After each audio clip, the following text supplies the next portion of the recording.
সবাই, আশা করি তোমরা সবাই খুব ভালো আছো আর আমিও খুব ভালো আছি। ইন্ডো ফর প্রিয়া ব্লগে নতুন একটি ভিডিওর সঙ্গে তোমাদেরকে অনেক স্বাগত জানাই। তো আজকে অনেকটা সকালবেলা ঘুম থেকে উঠেছি, তো বাসি কাজবাজ কমপ্লিট হয়ে গেছে, নিজেরও খাওয়া দাওয়া হয়ে গেছে। তো আজকে একটু রান্নার তোড়জোড় আছে বলতে বলতে পারো যে বরমশাইয়ের খুব একটা ফেভারিট খাবার না, কিন্তু তবুও খেতে ইচ্ছে করেছে যখন, তাহলে তো করে দিতেই হয়। আর বর বলে কথা, সবার আগে তো এই আবদারগুলোই রাখতে হয়। আমার বরের সবসময় একটু বেশিই আবদার, কারণ ও একটু খেতে বেশিই ভালোবাসে। তাই সবসময় একটু খাওয়ার প্রতি বলতে পারো একটু বেশিই দুর্বল, কারণ ও খাওয়ার প্রতি কখনো কোনো কিছুতে না করে না। আর খেতেও খুব ভালোবাসে, তাই আমিও কোনো সময় না করি না, কারণ এখন খেতে পারছে তাই তো এখন খাবে। যখন না খেতে পারবো তখন কি আর খাইয়ে কোনো শান্তি পাওয়া যায়? তো আমাকে একটা কথাই বলে, এখন ভালো আছি, এখন খেয়ে নেব, পরে যা হবে সেটা দেখা যাবে। তো খেয়ে দিয়ে যতটুকু বাজে শুধু ততটুকুই থাকবে, আর বাকি না খেয়ে জমিয়ে রাখা মনে হয় আমাদের দ্বারা হবে না। তো যতটুকু খাওয়া দাওয়া করে বাজে ততটুকুই রাখবো। তো চলো আজকে শেয়ার করি তোমাদের সঙ্গে কী রান্না করব। আগেই তো হয়তো বলেছি, তবুও আবারও বলছি, ফ্রায়েড রাইস করছি আর চিকেন কষা। ফ্রায়েড রাইসটা আমার ভালো লাগে, যদিও বরের ভালো লাগে না, কারণ মিষ্টি জিনিসটা একটু কমই খেতে চায়। মিষ্টি জিনিস বলতে একটু পায়েসটাই শুধু খায়, বাকিও কোনো কিছু মিষ্টি জিনিস খায় না। আর ফ্রায়েড রাইসটা আমার আবার খুব ভালো লাগে, কিন্তু কোনো কিছু দিয়ে না, আমার এমনি ভালো লাগে। সবাই খায় ডাল দিয়ে, চিকেন দিয়ে, আমার আবার এমনিই বসে খেতে ভালো লাগে। যদিও সবাই বসেই খায়, কিন্তু আমি বলতে চেয়েছি আমার কোনো তরকারি দিয়ে, চিকেন দিয়ে, মাটন দিয়ে আমার এসব ভালো লাগে না, আমার এমনিই ভালো লাগে। তো বলতে বলতে দেখো আমার ফ্রাইড রাইস আর চিকেন কষা হয়েও গেছে। আর ফ্রাইড রাইসটা করছি হচ্ছে মার জন্য, মা নিরামিষ খাবে, এই জন্য ওটা আগেই করে রেখে দিয়েছি, তোমাদের সঙ্গে সেটা শেয়ার করা হয়নি।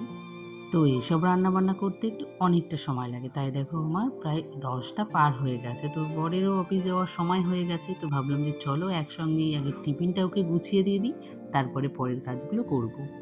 ও খুব একটা মিষ্টি জিনিস পছন্দ করে না বলে আমি রাইসটা বেশি একটা দিইনি, যতটা ভাত দিইনি ততটা পরিমাণেই রাইসটা দিয়েছি। বাট বাড়িতে এসে বলছিল নাকি ও রাইসটা আজকে অনেকটা কম হয়ে গেছিলো, কারণ আজকে আমি চিনিটা খুব কম দিয়েছিলাম, একটু হালকা মিষ্টি করেছিলাম। ওর আবার হালকা মিষ্টিটা একটু ভালো লাগে, কিন্তু আমি সেটা ভুলেই গেছিলাম, নাহলে হয়তো আগে একটু বেশি করেই দিয়ে দিতাম। তো ভেবেছিল এসে হয়তো রাতে খাবে, তো রাতে শেষ হয়ে গেছিলো।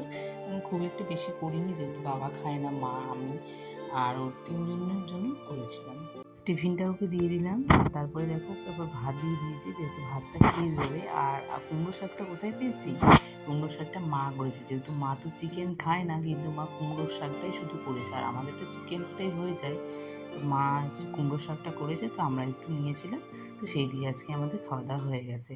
আর এখানে দেখো একটু ঠান্ডা জল দিয়ে দিলাম, কারণ এই মিল্টনের বোতলগুলো তো দিলে পরে একটু জলটা ঠান্ডা থাকে, আর এমনি বোতলে দিলে পরে যেতে 2-1 ঘন্টা পরে আবার গরম হয়ে যায়। ও অফিসে জল থাকে, কিন্তু বাড়ি থেকেও ফ্রিজের জল একটু নিয়ে যায়, যেহেতু ফ্রিজের জলটা গরমের দিনে ও সবসময় ফ্রিজের জল লাগে। ফ্রিজের জল ছাড়া কখনো নর্মালি জলও খেতেই চায় না, এই জন্য আমি একটু যে দিয়ে দেওয়ার চেষ্টা করি, যেহেতু বোতলটা খুব একটা বড় নয়, 500, তো সেই 500 দিয়ে অল্প অল্প করে সেটা দিয়েই খায়। আর যাবার সময় 2 লিটারের একটা বোতল নিয়ে যায়, তো ততক্ষণে চলে যায়। আবার দুপুরের দিকে যখন ওই জলটা গরম হয়ে যায়, তখন এই ঠান্ডা জলটা আবার তখন খায়। তো দুপুরবেলা দেখো আমি অনেকটা রেস্ট নিয়ে নিয়েছি, খাওয়া দাওয়া হয়ে গেছে, তারপরে আবার এসে গেছি বিকেলের কাজগুলো নিয়ে। আগের ভিডিওতে তোমাদেরকে বলেছিলাম যে বিয়ে বাড়িতে গেছিলাম, যে জিনিসপত্র জুয়েলারিগুলো পরে গেছিলাম, তো সেগুলো আমার আর গোছগাছ করা হয়নি। তাহলে ভাবতে পারছো তো, সবাই জানো এটা, যে বিয়ে বাড়িতে গেলে পরে জিনিস অগোছালো এতটাই হয়ে যায়। একটা ভাবি শাড়ি পরবো, আবার ভাবি যে না এই শাড়িটা পরবো না, হয়তো সবার সঙ্গে ম্যাচ করবে না, অন্য একটা শাড়ি পরি, এই শাড়িটা না পরে চলো আবার অন্য একটা শাড়ি পরি। এই করতে করতে আমার জানো শাড়ি থেকে বলো, যাবতীয় যা যা কিছু আমার সব অগোছালো হয়ে যায়। তো একটা যে কোনো বিয়ে বলো আর কোনো অনুষ্ঠান বাড়ি বলো, যে কোনো জায়গা গেলেই আমার এরকমই হয়। আর আমার মতো কার কার এরকম হয় অগোছালো, তোমরা একটু কমেন্টে জানিও। তো এখানে সব জিনিসগুলো নামিয়ে নিয়েছি, তো ভাবলাম যে চলো আজকে একটু রান্নাটাও পরিষ্কার করা হয়ে যায়। তো যেহেতু সিঁদুরে ফোঁটাটা থাকে, মা এসে দেয়, আমি এসে দিই, তো একটু একটু করে উড়ে উড়ে পড়তে পড়তে ওটা পুরোটাই লাল হয়ে যায়। যখন মুছি তখন বুঝতে পারি, তার আগে মনে হয় না হাতে লাগেও না, বোঝাও যায় না। তো এটা প্রায় দিনই, এটা তো ডেলি মানে সবসময় এটা খোলা হয়, এটা ব্যবহার করা হয়। মানে প্রত্যেকটা জিনিস যেমন এই যে পারফিউম, তারপর হচ্ছে মামামের পাউডারের ফোঁটা আমাদের, তারপর রুম পারফিউম, এগুলো সব কিছুই থাকে। তো দিনের মধ্যে তো কতবার খোলা হয় তার তো কোনো ঠিক নেই। আর এখানে দেখো রূপোর জিনিসগুলো রেখেছি, কারণ সামনেই তো আমার বাপের বাড়িতে যাব, মেলা আছে, তো তার আগে ভেবেছি একটু জিনিসগুলো একটু পরিষ্কার করব, ঘরেই করব, বাইরে আর দিয়ে পাঠাবো না। আগে আমি সোনার দোকানে নিয়ে যেতাম যখন আমি জানতাম না যে কী করে পরিষ্কার করতে হয়, আর এখন আমি জেনে গেছি পুরো দোকানের মতো একেবারে একদম চকচকে নতুনের মতো পরিষ্কার করতে পারি। তো যেদিন করব সেদিন তোমাদের সঙ্গে শেয়ার করব। তো আজকে বের করে রেখেছি, হয়তো কালকে করব। তো আর এখানে দেখো মামামের যে জামা কাপড়গুলো ছিল, প্রত্যেক দিনের জামা কাপড় এখানে রাখা হয়। তো কাচাকুচি করে নিয়ে আসি, ভাঁজ করে তো প্রত্যেক দিনই রাখি, বাট একটা থেকে আরেকটা তুলতে গিয়ে উল্টে পড়ে যায়। তো আজকে হয়তো এই জামাগুলো রাখলাম, পরের দিন হয়তো আবার অন্য জামাগুলো বের করলাম, এই করতে করতে না জামা প্যান্টগুলো খুঁজে পাওয়া যায় না। তো বুঝতে পারি না যে কখন কোথায় কোন জামাটা আছে, প্যান্টগুলোও খুঁজে পাই না। তো ভাবলাম যে চলো আজকে যখন এটা পরিষ্কার করছি তাহলে এটা একেবারে পরিষ্কার করে নিই, তাহলে মামামের জামাগুলো প্যান্টগুলো আমার একটু খুঁজতে সুবিধা হবে, আর ওকে আমার পরাতেও ভালো লাগবে।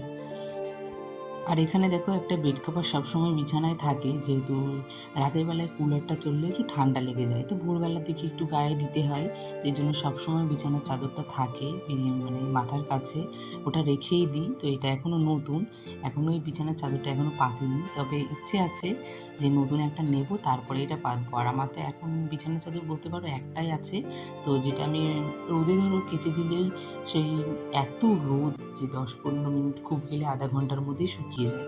তো আমি আর একটা বের করিনি, ভালোও লাগে না আমার এই প্রত্যেক দিনই তো আমার কাচাকুচি হয়, প্রত্যেক দিন আমি কত চেঞ্জ করব বলো, আর কতই বা গুছিয়ে রাখবো। আমি একদিন দুদিন পর পরই একটু পরিষ্কার করে নিই, যেহেতু মাম্মাম খেলে, ওর উপরে খাওয়া দাওয়া করে, বা এমনির জন্য আমার ভালো লাগে না, তো আমি একটু পরিষ্কার করে নেওয়ার চেষ্টা করি। আর এইখানে দেখো ব্যাগপত্র গুছিয়ে কোথায় যাচ্ছি বলো তো? আমরা একটা জায়গায় ঘুরতে যাচ্ছি, সেটা পরেই বলছি, চলো আগে ব্যাগটা গুছিয়ে নিই। তো এখানে একটা সাদা শাড়ি নিয়ে নিলাম, আর এখানে একটা সাদা ব্লাউজ, আর নেবো মামামের জন্য দুটো প্যান্ট আর জামা।